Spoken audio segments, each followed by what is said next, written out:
If you've tried everything to get back into Lost Ark and you still can't play, this might be why.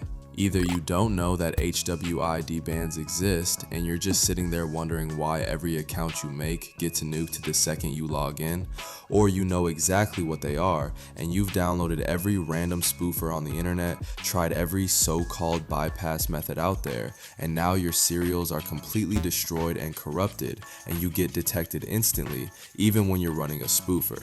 Today, that ends, and I'm going to tell you how to fix it. I want to introduce you to Saturn. Saturn is an HWID spoofer built specifically for Lost Ark and every other game protected by Easy Anti-Cheat, Vanguard, and BattlEye.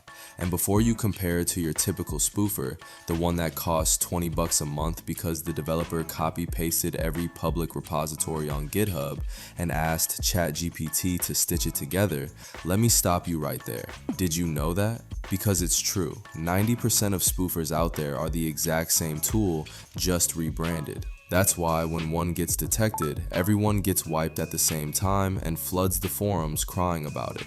Saturn is different. It's been in development for months by veteran cheat and spoofer developers, built with an obsessive attention to detail. Completely private code, completely private methods, from every single identifier it changes on your machine to the techniques used to do it. That's exactly what makes Saturn unique, and right now, it's the only spoofer on the market that is completely undetected on Lost Ark and every game protected by Easy Anti-Cheat, Vanguard, and BattlEye. Now I can already hear you. Yeah, sure bro, 150 for a spoofer? No thanks. Here's the thing, it's free for 24 hours. Test it yourself, see why it's priced the way it is. I'm confident that once you run it, you'll understand exactly how much work went into it, and you'll see there's genuinely no comparison to anything else on the market. Oh, and those destroyed, corrupted serials I mentioned earlier, Saturn handles those too. Go check it out, test it, and let us know what you think about it.